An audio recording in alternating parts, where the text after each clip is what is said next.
กองประชุมจัดขึ้นในระหว่างวันที่ 13-14 ตุลาคม 2025 ที่กระทรวงการเงิน โดยการเป็นประธานของทานกงจีหยางจื้อรองรัฐมนตรีกระทรวงยุติธรรม มีผู้ตั้งหน้าจากภาคส่วนห้องว่าการสำนักงานนายกรัฐมนตรีพร้อมโดยกระทรวงและกรมที่เกี่ยวข้องเข้าร่วม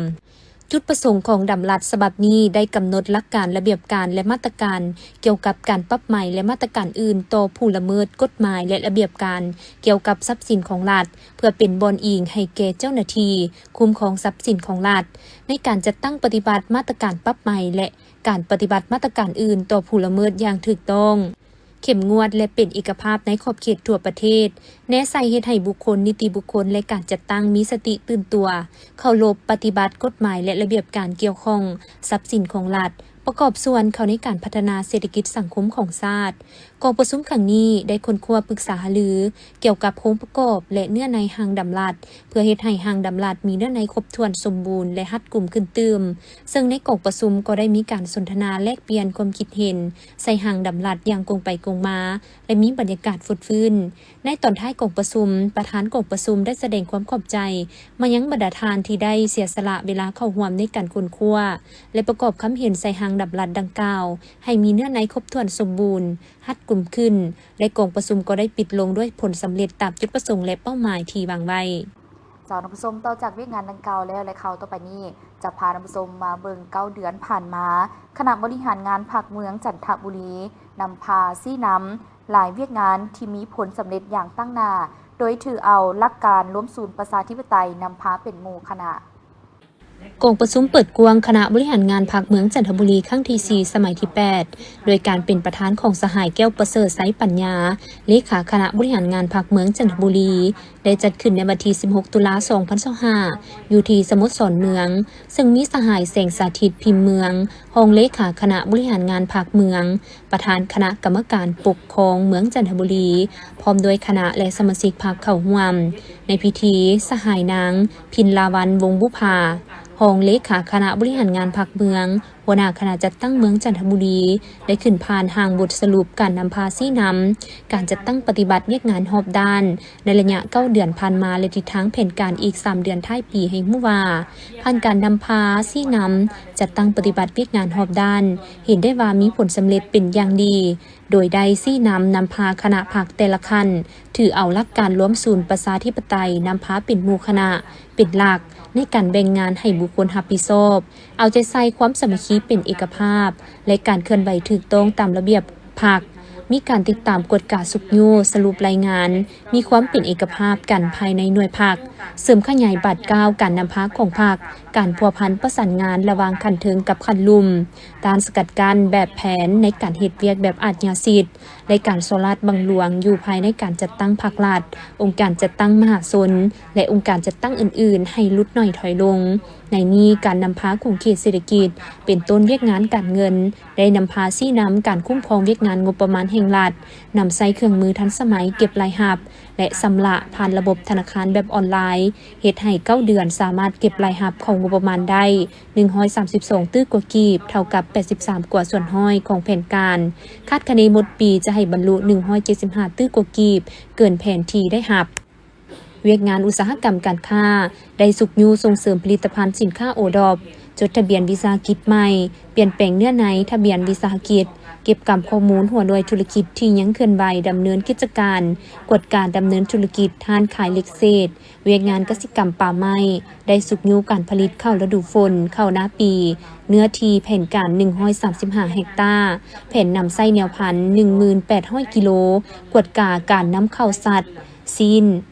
และพร้อมเดียวก็แมนผลิตภัณฑ์สัตว์และสารเคมีตกค้างพืชผักหมากไม้ที่มาวางจำหน่ายอยู่ท้องตลาดภายในเมืองพร้อมลงกฎการหันเปลี่ยนประเภทดินกสิกรรมไปเป็นดินประเภทอื่นส่วนเวียกงานอื่นๆได้มีการนำพาซี่นำสรุปแผนพัฒนาเศรษฐกิจสังคมนำพาพัฒนาพื้นฐานโครงสร้างนำพาพัฒนาทางโฮมห้องระบายน้ำแก้ไขน้ำขังจัดสรรความบ่เป็นระเบียบเรียบร้อยอยู่ภายในเมืองนำพาสร้างขบวนการออกแห่งงานเฮ็ดอนามัยประดับประดาตัวเมืองต้อนรับวันสำคัญของพรรคของชาตินำพากฎกาแก้ไขการออกใบตาดินรัฐบุคคลให้ถูกต้องตามระเบียบกฎหมาย วันที่ 16 ตุลานี้เป็นมื้อที่2ที่กองศิลปากรกรมโฆษณาอบรมกรมใหญ่การเมืองป้องกันความสงบได้ร่วมกับโรงเรียนม.ส.โนนสว่างฝึกซ้อมฟ้อนเซิงบุญสวงเหือที่เดินกีฬาป้องกันความสงบสนามม้าเพื่อเตรียมความพร้อมแสดงรับใช้พิธีเปิดปิดงานมหกรรมกีฬาแห่งชาติครั้งที่ 12 ที่นครหลวงเวียงจันทน์เป็นเจ้าภาพที่จะจัดขึ้นในเดือนพฤศจิกายน 2025มีคณะรับผิดชอบครูฝึกและน้องนักเรียนม.ส.โนนสว่างเข้าร่วมพันโทนางยุพินขันธมีไซหัวหน้ากองศิลปากรป้องกันความสงบทั้งเป็นครูฝึกก้อนกำลังฟ้อนเซิงบุญทรงเหือในงานมหกรรมกีฬาแห่งชาติครั้งที่ 12 ให้สัมภาษณ์มานักแสดงที่นำไซเข้าในการแสดงครั้งนี้ประกอบมี2ภาคส่วนคือกรมโฆษณาอบรมกรมใหญ่การเมืองป้องกันความสงบจำนวน50สหายน้องนักเรียนมาจากม.ส.โนนสว่างเมืองไซเศรษฐา350น้องเฉพาะครั้งนี้เป็นมื้อที่2ของการฝึกซ้อมบรรดานักแสดงและน้องนักเรียนก็เริ่มรู้จังหวะในการจัดระเบียบการย่างการฟ้อนและเฮ็ดได้ดีขึ้นตามลำดับพร้อมนี้คณะพิศบครูฝึกก็เอาใจใส่ในการปฏิบัติตามแผนการที่กำหนดไว้เพื่อเฮ็ดให้นักแสดงมีความพร้อมในการแสดงบทฟ้อนเซิงบุญสวงเหือให้มีความสวยสดงดงามในแต่ละมือหรือว่ามือแสดงตัวจริงพันโทนางยุพินขันธมีไซกล่าวถึงว่าในนามครูฝึกก็ได้มีความภาคภูมิใจที่ได้รับผิดชอบก้อนกำลังฟ้อนเซิงบุญสวงเหือเพื่อเกี่ยมรับใช้งานระดับชาติในครั้งนี้ให้เป็นขบวนการฝึกฟื้นพร้อมทั้งได้เรียกร้องให้นักแสดงจงพร้อมกันรักษาสุขภาพปฏิบัติระเบียบวินัยของการฝึกซ้อมอย่างเข้มงวดเพื่อเฮ็ดให้การแสดงครั้งนี้ได้รับผล2,025ทานพงษ์ไสศักดิ์อินทราชรองรัฐมนตรีกระทรวงแรงงานและสวัสดิการสังคมผู้ชี้นำเวียกงานแก้ไขปัญหาระเบิดบ่ทันแตกพร้อมด้วยคณะกระทรวงและแขนงการที่เกี่ยวข้องของแขวงอัตตปือได้ลงเคลื่อนไหวเยี่ยมยามภาคสนามเก็บกู้ระเบิดบ่ทันแตกของโครงการเก็บกู้ระเบิดแห่งชาติที่บ้านตัดกุมเมืองสานไซโอกาสดังกล่าวท่านรองรัฐมนตรีกระทรวงแรงงานและสวัสดิการสังคมได้รับฟังการรายงานย่อบรรดาผลสำเร็จในการเคลื่อนไหวเวียกงานต่างๆอยู่ภาคสนามที่พร้อมกำลังปฏิบัติงานอยู่เขตบ้านตัดกุมเมืองสานไซโดยเริ่มจัดตั้งปฏิบัติแต่วันที่ 3 ตุลาคม 2025ในเนื้อที่เป้าหมาย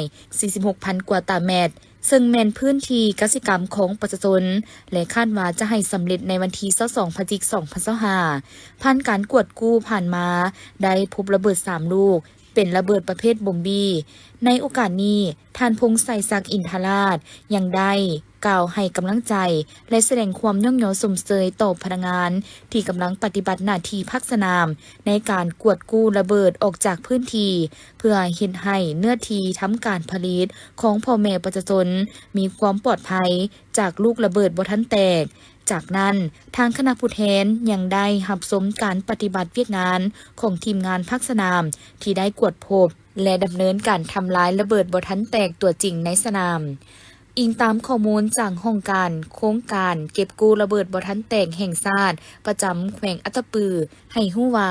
ปัจจุบันแขวงอัตตปือแม้นเป็นแขวงหนึ่งที่รัฐบาลสหรัฐอเมริกาได้ให้การช่วยเหลือแก่โครงการเก็บกู้ระเบิดแห่งชาติเพื่อเคลื่อนไหวเวียกงานอยู่ในแขวงซึ่งประกอบด้วยทีมงานภาคสนามทีมงานเก็บกู้ทีมงานสำรวจด้านวิชาการทีมงานสำรวจบ่แม่นด้านวิชาการทีมงานโฆษณาศึกษาความเสี่ยงและทีมงานตัดหญ้าด้วยแรงงานคน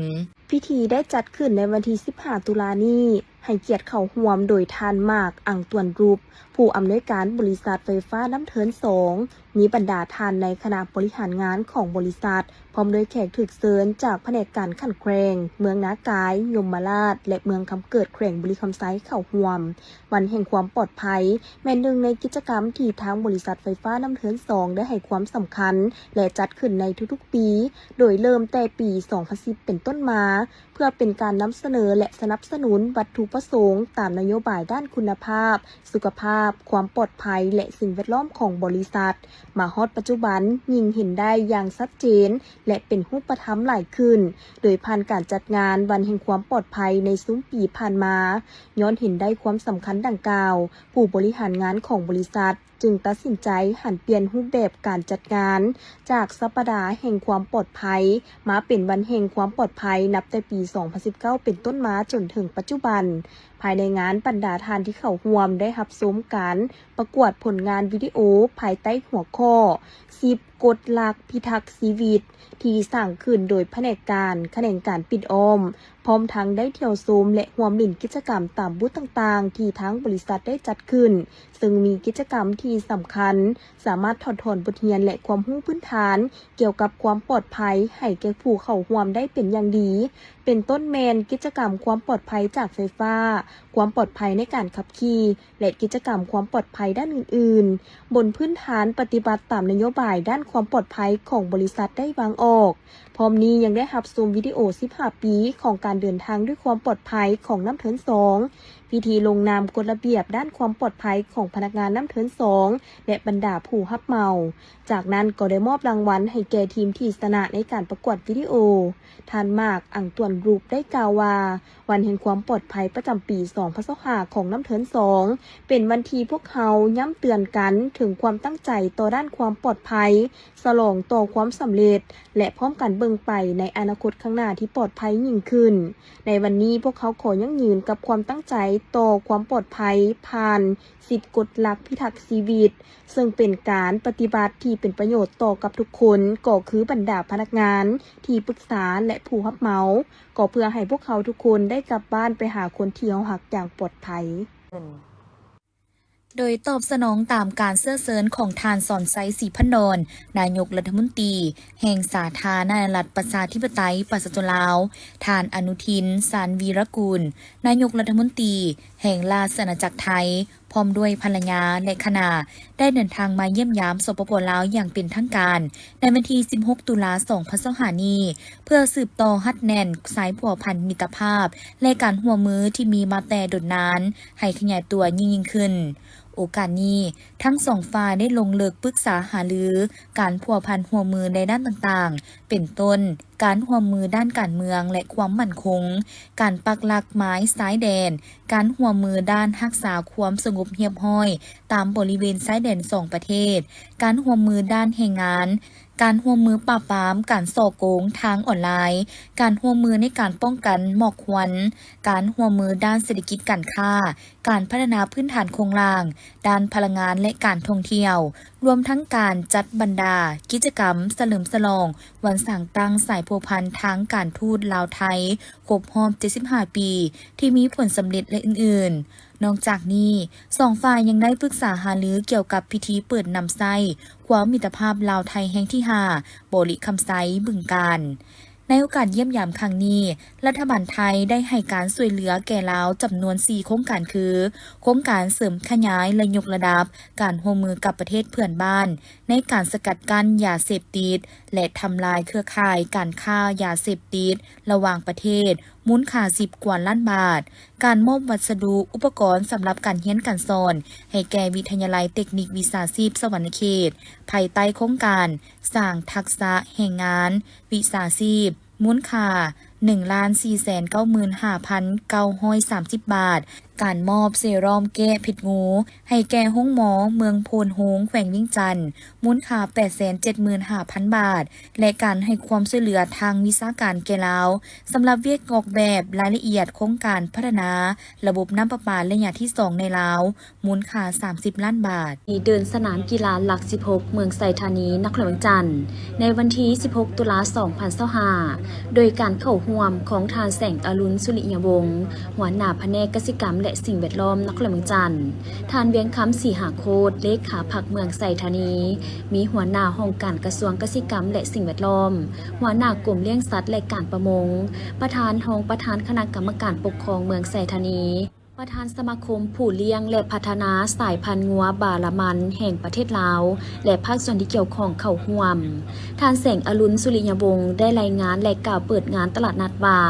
การเลี้ยงงัวเป็นสินค้าอยู่นครหลวงจันทน์แม้นมีการผันขยายตามเนื้อในจิตใจของมติกองประชุมใหญ่ครั้งที่7ขององค์คณะพรรคนครหลวงจันทน์ที่นอนในแผนงานค้ำประกันเสบียงอาหารและแผนงานผลิตเป็นสินค้าของนครหลวงจันทน์ก็คือกระทรวงเกษตรกรรมและสิ่ง แวดล้อมให้บรรลุตามแผน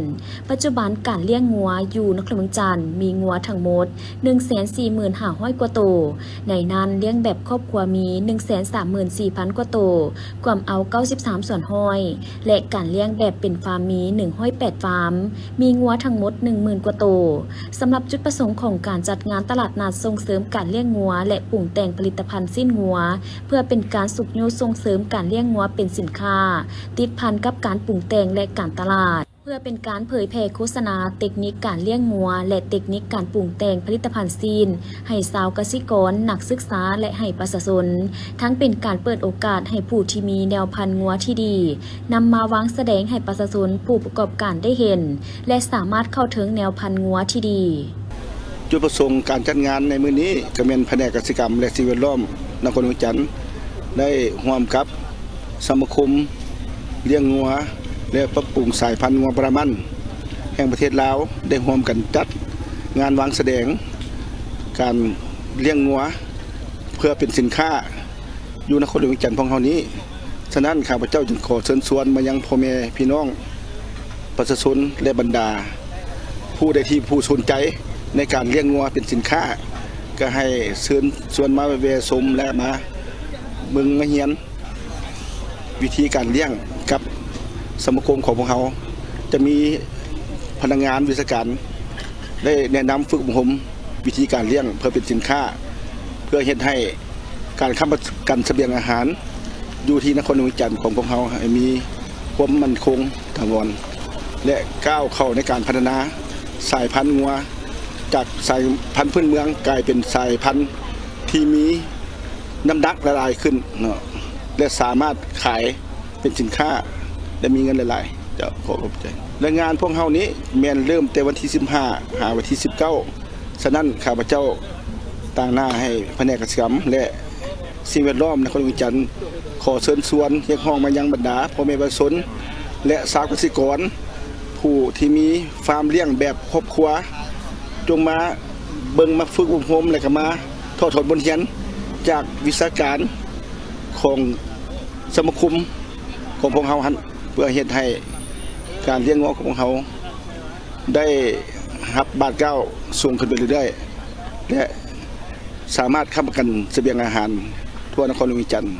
ภายในงานครั้งนี้ยังมีหลายกิจกรรมเป็นต้นการปรุงแต่งอาหารจากผลิตภัณฑ์สิ้นงัวการจำหน่ายผลิตภัณฑ์สิ้นงัวการจำหน่ายสินค้าของชาวเกษตรกรและผู้ประกอบการต่างๆการแสดงศิลปะการสัมมนาเผยแพร่เทคนิคการเลี้ยงงัวเปิดหับสมัครคู่หัวมือในการเลี้ยงงัวนับแต่การเลี้ยงแบบครอบครัวก้าวไปหาเลี้ยงงัวแบบเป็นฟาร์มเริ่มจากการปลูกหญ้าเลี้ยงงัวทอมการตัดแต่งปรุงแต่งผลิตภัณฑ์จากสิ้นงัวซึ่งงานตลาดนัดครั้งนี้จะดำเนินไปฮอดวันที่19ตุลาคม2025นี้คณะบริหารงานสาวหนุ่มเมืองไซเศรษฐานครหลวงเวียงจันทน์ลงเผยแพร่ผลสำเร็จกองประชุมใหญ่องค์คณะพรรคเมืองไซเศรษฐาและเผยแพร่ผลสำเร็จกองประชุมใหญ่ครั้งที่10ของคณะบริหารงานสาวหนุ่มเมืองไซเศรษฐาให้แก่สาวหนุ่มอยู่โรงเรียนมาริโกเมืองไซเศรษฐานครหลวงเวียงจันทน์ในตอนบ่ายของวันที่16ตุลาคม2025นำโดยทานไสยเดชท้าดาวงศ์เลขาคณะบริหารงานสาวหนุ่มเมืองไซเศรษฐาพร้อมด้วยคณะมีทานวัฒถาวงคำสาวผู้อำนวยการโรงเรียนมาริโกพร้อมด้วยครูอาจารย์และนักเรียนเข้าร่วมทานนางกิกสมสนิทเลขาสาวหนุ่มฮักฐานโรงเรียนมาริโกได้ขึ้นผ่านบทสรุปเวียกงานหน่วยฮักฐานสาวหนุ่มโรงเรียนประจำปี 2024-2025 ให้ฮู้ว่าโรงเรียนมาริโกมีสมาชิกสาวหนุ่ม45สหายหญิง15สหายมีสมาชิกเยาวชน105น้องมีคณะบริหารงานสาวหนุ่ม3สหายเป็นหญิงทั้งหมดโดยมีการแบ่งหน้าที่รับผิดชอบกันอย่างชัดเจนเพื่อเคลื่อนไหวกิจกรรมต่างๆภายในโรงเรียนโดยมีเป้าหมายหลักคือเสริมสร้างคุณสมบัติพัฒนาความรู้ความสามารถและปลูกฝังความเป็นพลเมืองดีให้แก่นักเรียนเว้ารวมแล้วเฉพาะเวียกงานสาวหนุ่มโรงเรียนได้บรรลุผลสำเร็จหลายอย่างโดยเฉพาะแม่นการพัฒนาความรู้ความสามารถคุณสมบัติและการมีส่วนร่วมของนักเรียนถึงว่าจะมีสิ่งท้าทายหลายประการแต่ทางคณะสาวหนุ่มพร้อมที่จะสืบต่อปรับปรุงและพัฒนาเวียกงานให้ก้าวหน้าเพื่อประกอบส่วนสร้างสาวหนุ่มให้เป็นพลเมืองดี และมีคุณภาพของชาติสืบต่อปฏิบัติข้อแข่งขันสีบุกของสาวหนุ่มข้อแข่งขัน3 ตี 4 ฮู้ของเยาวชนธันวาสืบต่อศึกษาอบรมแนวคิดคุณสมบัติระเบียบวินัยให้แก่สาวหนุ่มเยาวชนต่อเนื่องสุขอยู่ส่งเสริมการเรียนค้นคว้าสร้างความสามารถจัดกิจกรรมพัฒนาสุขภาพศิลปะกีฬาและสาธารณะที่เป็นประโยชน์ปรับปรุงการจัดตั้งสาวหนุ่มให้มีความเข้มแข็งขึ้นไปเรื่อยๆจากนั้นทานสัญญเดช ธาดาวงศ์ก็ได้เผยแพร่ถึงผลสำเร็จของกองประชุมใหญ่องค์คณะพรรคเมืองไซเศรษฐาและเผยแพร่ผลสำเร็จกองประชุมใหญ่ครั้งที่ 10 ของคณะบริหารงานสาวหนุ่มเมืองไซเศรษฐาโดยได้ยกให้ฮู้ถึงแผนพัฒนาเศรษฐกิจสังคมแผนการจัดตั้งปฏิบัติเวียกงานสาวหนุ่มเยาวชนแผนผันขยายทิศทางรวมไปถึงเวียกงานของสาวหนุ่มในการเป็นเจ้าการประกอบส่วนอย่างตั้งหน้าเป็นกำลังแหงสั่งรวมในการยู่แหงพัฒนาเศรษฐกิจสังคมสร้างความสงบความเป็นระเบียบเรียบร้อยในทั่วสังคมพร้อมเดียวกันนั้นก็ยังได้ฮู้กฎระเบียบของสาวหนุ่มเยาวชนเผยแพร่การแก้ไขปัญหายาเสพติดยาสูบไฟฟ้าน้ำกระท่อมผลหายของสิ่งเสพติดติดพันกับการปฏิบัติ2 วาระแห่งชาติเผยแพร่กฎหมายว่าด้วยยาเสพติดและกฎหมายการฆ่ามนุษย์การลดลงของนักเรียนในการปราบการเรียนในปัจจุบันพร้อมยังได้เผยแพร่การตอบโต้และป้องกันการแพร่ระบาดของพยาธิไข้ยุงลายและพยาธิตามฤดูกาล สมาคมนักธุรกิจหนุ่มเมืองจันทบุรีนครเมืองจันทร์ได้จัดงานต้อนรับสมาชิกใหม่ของสมาคมพร้อมนำเสนอบริษัทลินการค้าขาเข้าขาออกจำกัดผู้เดียวที่เป็นคู่ร่วมสัญญากับทั้งบริษัท The Power of Life ขาเข้าขาออกจำกัดผู้เดียวโดยการเป็นประธานของท่านแก้วประเสริฐไสปัญญาเลขาพรรคเมืองจันทบุรีมีท่านคำจันทร์โสตาประเสริฐประธานกรรมาธิการบรรณเผ่าสมาชิกสภาแห่งชาติประจำเขตเลือกตั้งที่ 4 แขวงอุดมไซมีการนำเมืองและแขกรับเชิญหลายภาคส่วนพร้อมด้วยภาคส่วนที่เกี่ยวข้องเข้าร่วมเป็นสักขีพยานท่านปุกตามองคณะประจำสาวหนุ่มเมืองประธานสมาคมนักธุรกิจหนุ่มเมืองจันทบุรีนครเมืองจันทร์ให้ฮู้ว่าปัจจุบันบริษัทลินการค้าขาเข้าขาออกจำกัดผู้เดียวได้กลายมาเป็นคู่ร่วมสัญญาทางธุรกิจกับบริษัท The Power of Life ขาเข้าขาออกจำกัดผู้เดียวซึ่งบริษัท The Power of Life เป็นสมาชิกในเครือของสมาคมนักธุรกิจหนุ่มเมืองจันทบุรีพร้อมกล่าวจุดประสงค์ของการจัดงานพิธีเปิดบริษัทลินการค้าขาเข้าขาออกจำกัดผู้เดียวและแนะนำผลิตภัณฑ์แบรนด์เมลีอย่างเป็นทางการในครั้งนี้เป้าหมายหลักก็เพื่อมีเป้าหมายต้องการดึงดูดเอานักธุรกิจหนุ่มที่มีความสามารถและบริษัทดังกล่าวมาเป็นสมาชิกของสมาคมนักธุรกิจหนุ่มเมืองจันทบุรีหันมาดำเนินธุรกิจไปตามแนวทางนโยบายของพรรคและกฎหมายของสาธารณรัฐประชาธิปไตยปัจจุบันลาวเพื่อเป็นต้นแบบของนักธุรกิจหนุ่มไว้หนุ่มในการสร้างสรรค์พัฒนาประเทศชาติในอนาคตท่านแก้วประเสริฐไสปัญญาได้มีคำเห็นซึ่งก่อนอื่นท่านได้ย่องยอสมเสยต่อสมาคมนักธุรกิจหนุ่มเมืองจันทบุรีย้ำใดก็มีความเอาใจใส่ให้บรรดาไว้หนุ่มสาวหนุ่มที่เฮ็ดธุรกิจให้หันเปิดบริษัทให้ไปตามแนวทางนโยบายของพรรคโดยเฉพาะไปตามกฎหมายของสาธารณรัฐประชาธิปไตยปัจจุบันลาวได้กำหนดในการดำเนินธุรกิจให้ถูกต้องว่ารวมว่าเฉพาะแม่นทานนางแสงสีดาสุริเพชรหรือเมลีที่เป็นอำนวยการบริษัทลินการค้าขาเข้าขาออกจำกัดผู้เดียวที่กำลังหันตัวเองเข้าสู่การดำเนินธุรกิจให้ถูกต้องเพื่อพันธภาษีอากรไปตามระเบียบการนี่ก็เป็นส่วนหนึ่งในการประกอบส่วนพัฒนาประเทศชาติภาครัฐย้ำใดก็เห็นความสำคัญต่อบรรดาธุรกิจเข้าในการพัฒนาประเทศชาติให้เจริญรุ่งเรืองสิวิไลไปเรื่อยๆข้าพเจ้าเองในนามประธานสมาคมนักธุรกิจหนุ่มเมืองจันทบุรีเนาะก็คือได้ค้นขวายบรรดาวัยนุ่มสาวนุ่มนี่ที่มักฮักเรื่องธุรกิจพวกเขาก็ได้มีหน้าที่ค้นขวายแล้วก็ค้นหาบรรดานักธุรกิจให้หลายที่สุดเนาะอันนี้ทางข้าพเจ้าเองก็รู้สึกดีใจที่ได้มีส่วนร่วมเนาะในการที่นำบรรดาวัยนุ่มสาวนุ่มนี้ไปแล้วต่อไปนี้เดี๋ยวพวกเราก็มีแผนที่จะพัฒนาขึ้นไปตลอดเนาะแล้วก็ค้นขวายบรรดานักธุรกิจนุ่มนี่ให้หลายขึ้นเนาะให้หลายขึ้นแล้วก็จะมีการเปิดไปทุกๆระยะที่มีการเติบโตของบรรดานักธุรกิจหรือบรรดาของว่าสมาชิกของสมาคมนักธุรกิจนุ่มของพวกเราเนาะสำหรับทางสมาคมของพวกเราคือพวกเราก็ได้ดำเนินขอห้องว่า แนวทางการชี้นำของสาวหนุ่มเมืองจันทบุรีเนาะคือพวกเราก็ได้วางแผนเผยแพร่มติของประชุมใหญ่ของสาวหนุ่มแล้วก็เวียกงานเศรษฐกิจเนาะแล้วพวกเราก็มีแผนพัฒนาสาวหนุ่มวัยนุ่มจะเป็นฝ่ายทางบ้านเนาะฝ่ายทางพนักงานทหารตำรวจก็แล้วแต่อยู่ในเมืองจันทบุรีพวกเราก็ได้ค้นขวยพัฒนาให้ทุกคนมีรายรับมีชีวิตที่ดีขึ้นมีเศรษฐกิจในครอบครัวและมีรายรับสู้ครอบครัวเนาะสมาคมของพวกเรากับเป็นส่วนหนึ่งเนาะที่มีส่วนร่วมในการประกอบส่วนในการพัฒนาเศรษฐกิจภายในเมืองเจ้า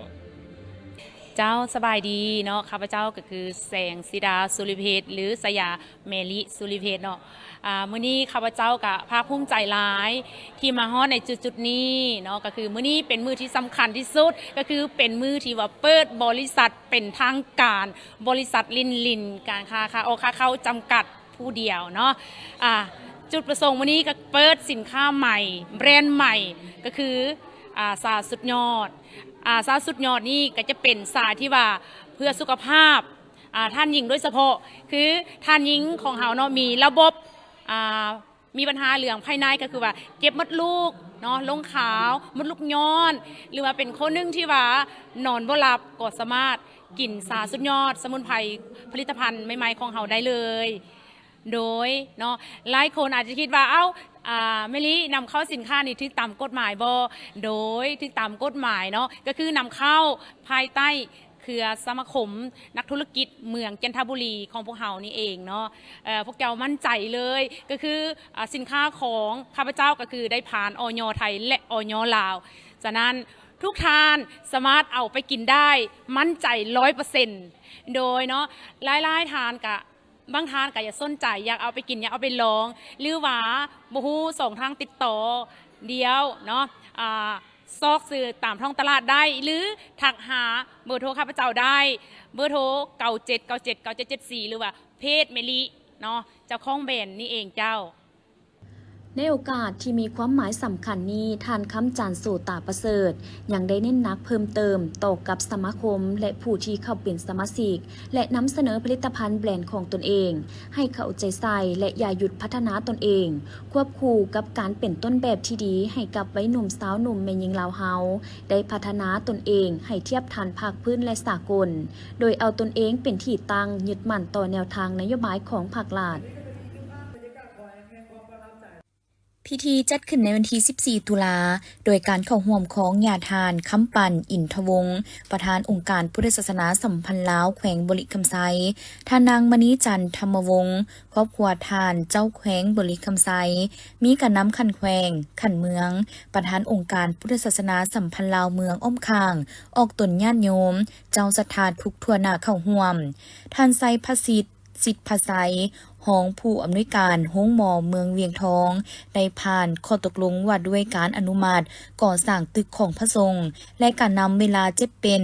ผ่านข้อตกลงของทานเจ้าเมืองว่าด้วยการแต่งตั้งคณะรับผิดชอบการปลูกสร้างตึกโรงหมอทรงและการนำเวลาเจ็บเป็นในโอกาสเดียวกันญาทานคำพรท้ายอินไสยวงศ์ได้ผ่านบทสรุปการก่อสร้างตึกโรงหมอทรงซึ่งตึกดังกล่าวแม่นได้วางศิลาฤกษ์เริ่มก่อสร้างมาแต่วันที่ 18 พฤษภาคม 2024 และก่อสร้างสำเร็จในวันที่ 14 ตุลาคม 2025 ซึ่งตึกโรงหมอทรงหลังนี้มีความยาว20 เมตรกว้าง 7 เมตรก่อด้วยดินจีมุงด้วยซีแฟกมีห้องนอนคนเจ็บในนั้นมีห้องน้ำติดห้องนอน2 ห้องและอีก3 ห้องแม่นมีห้องน้ำแยกออกจากห้องนอนมีศาลาพักผ่อน1 หลังและเรือนครัวอีก1 หลังมีระบบไฟฟ้าแอร์พัดลมครบสูตรใช้งบประมาณการก่อสร้างทั้งหมด 1,237 ล้านกีบซึ่งเงินดังกล่าวแม่นได้มาจากออกตนญาติโยมพ่อค้าสาวขายนักธุรกิจการนำผักลาดที่ได้บริจาคให้ครูบาอาจารย์ในพิธีได้มีการตักบาตรถวายกองตัดแถบผ้าลานคลอง9 บาทเพื่อเป็นสัญลักษณ์ว่าตึกโรงหมอทรงแม่นได้สร้างสำเร็จแล้วมอบต่อให้โรงหมอเมืองเวียงทองเป็นผู้ปกปักรักษาและนำใช้ต่อไปท้ายพิธียังได้มีการบาดสีสู่ขวัญให้การนำผักลาดตื่มอีก